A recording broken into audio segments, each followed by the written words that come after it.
Hey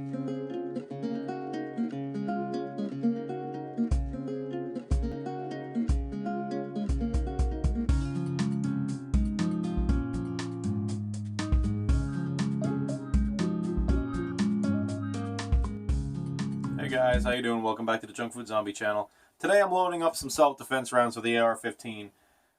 This is for my wife's AR for home defense, and everybody's kind of got their personal preferences as far as bullets that they like to use. If you're not a reloader and you're not really into reloading, my personal preference is to find some hunting rounds that are meant for deer, something that is roughly human-sized. Varmint bullets are very light. They break up very easily and they don't penetrate well. They just kind of explode, and that's great when an animal is this small, but for a human being it may not penetrate enough. So personally I prefer like a hunting bullet. What I've got here is a Sierra Game King 65 grain soft point, and these will have a little extra weight for a little more penetration, and they will expand to cause a little more damage than a typical full metal jacket. Now 55 grain full metal jackets can tumble if they have a good velocity and all that, but I just want something that'll expand. I think something that's meant to take down a deer is a good option for a human. That's me personally.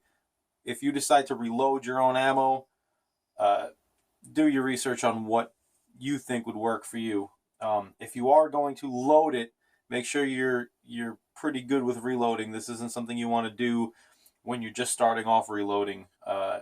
And what I'm doing here is I'm making some test rounds. You always want to test your rounds if you're going to do this for self-defense, because obviously it's extremely important that they work. If you're not into reloading, go find a good hunting bullet and buy the ammo at the store. You'll probably be better off that way. What I've got here is I've got a certain type of powder that I'm using, and I'm running a bunch of test rounds. I'm running basically 5 rounds each of 8 different charges from near minimum to near maximum. I've run these at minimum so I know that they run okay, but I want to make sure I've got good velocities with them, because you want to make sure you get expansion. At close ranges you probably don't have to worry about it, but I want to make sure I get good velocities out of it. So I'm running them from near minimum to near maximum. I'm going to take them to the range. I'm going to chronograph them. I'll film that later at another date, and I'll put it all together in this video. Basically, if you're somewhat familiar with reloading, you want to use your reloading manual and get the proper data. You don't want to just, trust the information you get from anybody on the internet.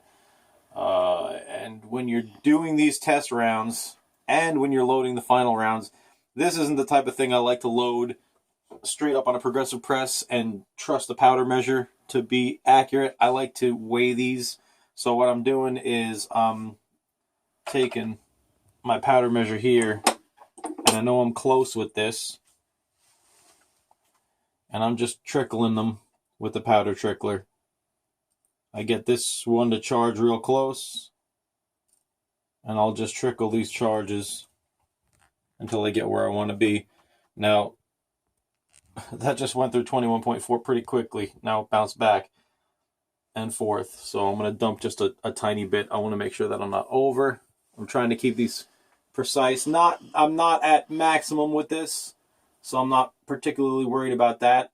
But they are test rounds, so I want to make sure that what I'm testing is what I think I'm testing. I don't want to say I'm testing one load when it's actually another. So let's get that back. Okay, it says it's where I want it to be. Now I always tend to check my digital scale with a balance scale. The digital scales can vary a little bit. I suggest you zero them pretty often. Okay, we're pretty much dead on there, so we're good with that charge. And then I just pour it back into this funnel that a viewer gave me. It's nice because you can weigh your charges, and it's a pan and a funnel in one. So I just do that. I've got these all done except for these last 3. So what I'm going to do is I'm going to charge these last 3. I wasn't going to obviously do all this in front of you guys because I've got all different charges. So there's a lot of adjusting of scales and everything.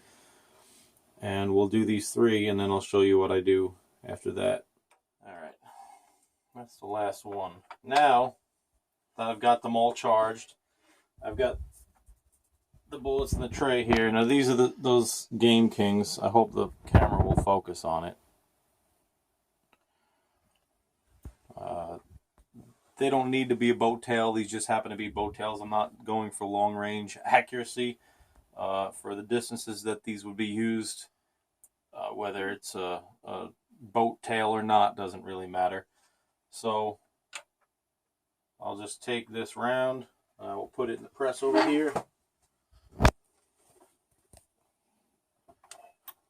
I'll bring it up. I've already got the seating die set to the proper depth. Now you want to check your manual for your proper, overall length. I'm using the Leaf Factory crimp die here for this. I like to crimp my rounds for my AR to know that they won't get pushed back. The neck tension is usually enough, but these aren't the type of rounds I like to take a chance with. I'm not, again, making these for accuracy. I'm making these for reliability and consistency. So what I'll do is go through and I will load all of these. They're all charged, all different charges. Like I said, I'll be testing these all with a chronograph. I'll be checking them for velocities and reliability. Reliability and velocity, or particularly reliability, is the most important thing with this. So I want to make sure that everything's good. These are all brand new primers that were bought within the past couple months. So we just want to check it for reliability. That's the most important thing. And I'll get these all done and I'll bring them to the range. I'll take you guys to the range and show you what I do for this. And we'll see how they go.